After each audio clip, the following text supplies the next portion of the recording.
porque foi, de fato, uma mudança da água suja para um bom vinho. Não é nem da água para o vinho, é da água suja para um bom vinho. Queria que você fizesse avaliação dos pontos positivos e negativos desses 100 dias de governo Lula, né, na tua opinião. E uma segunda questão é como você viu a pesquisa Datafolha, no teu caso, menos sobre o resultado do governo, sobre a questão das privatizações. Então, sobre os 100 dias, primeiro eu não gosto dessa história de 100 dias, acho uma bobagem, mas já que a mídia pauta, nós acabamos entrando na onda e o próprio Lula fez uma cerimônia.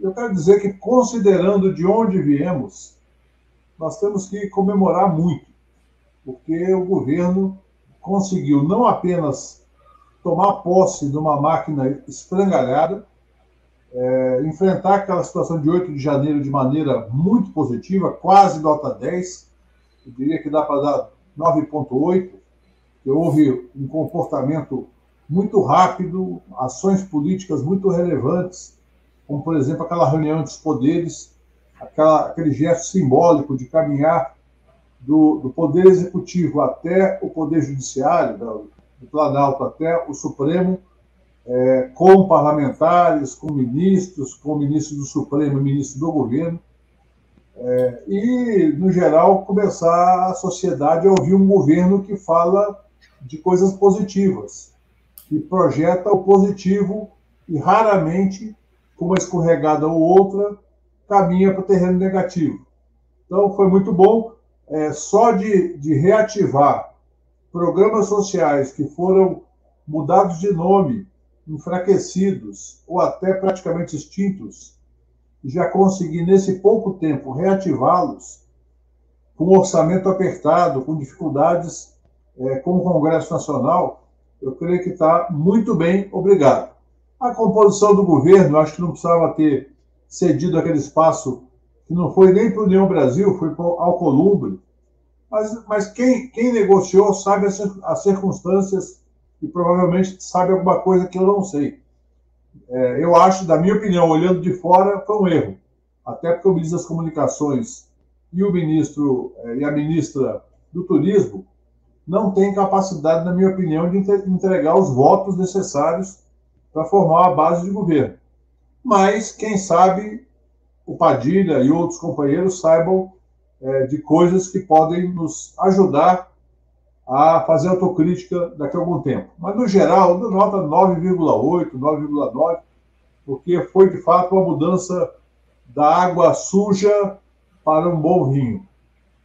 Não é nem da água para o vinho, é da água suja para um bom vinho.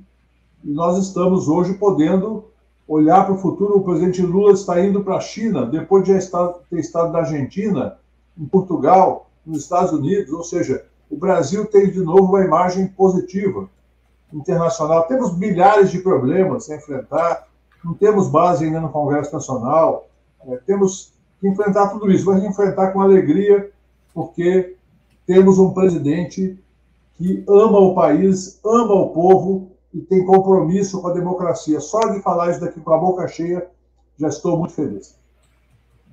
Exatamente, né? E Ricardo, em relação à questão da pesquisa sobre as privatizações, que a mídia comemorou como uma grande vitória, porque aumentou lá, eu até fiz uma coluna ontem, quando a derrota vira... Essa mídia a gente conhece, né, Renato? A gente conhece de tantas décadas de convivência com ela.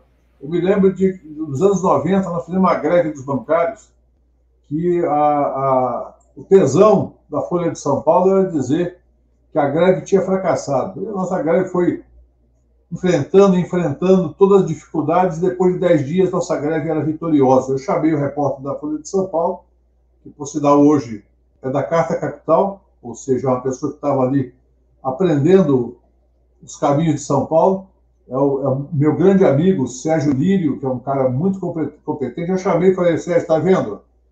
Tudo que pautaram lá na redação era para derrotar os bancários e os trabalhadores, e não para relatar a verdade. E a Folha, o Globo, o Estadão e boa parte dos meios de comunicação de rádio e TV tem esse desejo de servir ao grande capital.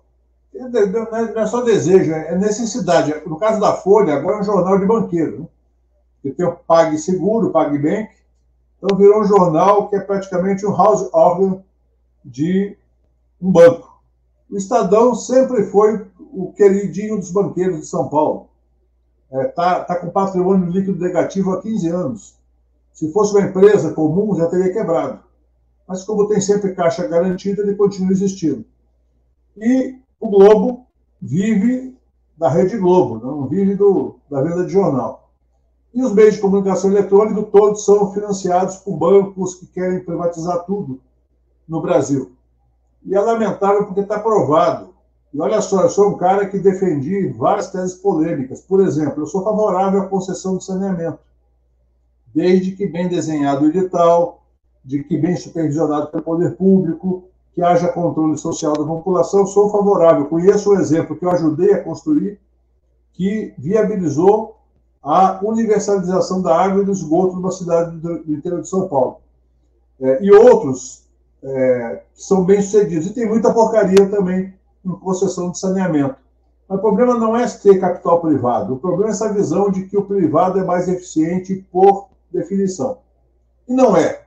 Os Correios, por exemplo, que foi uma empresa demonizada para privatizar, nunca tiveram prejuízo operacional.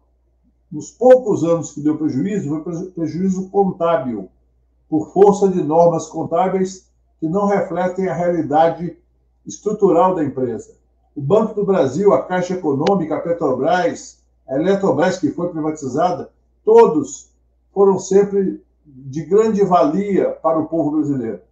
Portanto, essa pesquisa só mostra o seguinte: eles estão numa luta para convencer a maioria do povo, mas a maioria do povo, inclusive em São Paulo, em relação à Sabesp, a maioria do povo é contra a privatização, que em alguma medida já experimentou o sabor amargo do capital privado querendo lucro de curto prazo.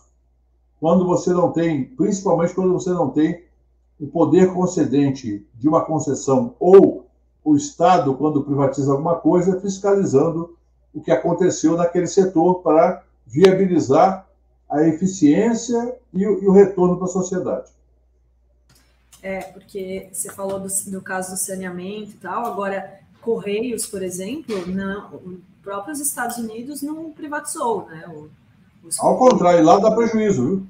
Correio americano dá prejuízo todo ano e não foi privatizado por quê? A segurança nacional. Exato. O Correio francês, ele não só ele é estatal, como ele atua nos outros países defendendo a privatização de outros correios. Ou seja, por quê? Porque é um bom negócio. O correio alemão é DHL. De vez em quando chega um pacote na casa de alguém que comprou alguma coisa, uma entrega que é DHL, que é uma empresa alemã. E no Brasil, os Correios, como é um país muito desigual, os Correios têm um papel que é o seguinte: somente 50 ou 60 agências são superavitárias, o restante é deficitário. Portanto, nós conseguimos pagar o déficit dessas agências, porque são agências em regiões menos ricas economicamente, com o lucro das demais agências, que é um mérito do setor público, que é você cruzar o lucro com prejuízo e produzir um resultado bom no final. O Banco do Brasil tem muitas agências que não dão lucro. A Caixa Econômica tem muitas operações que não são lucrativas. Então você faz um mix de atividades e naquele mix você trabalha com algumas, evidentemente, que sustentam as demais.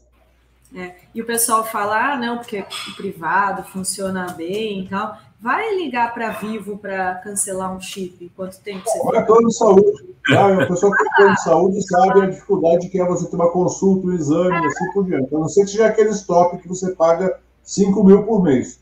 Mas os planos de saúde medianos são de imensa dificuldade.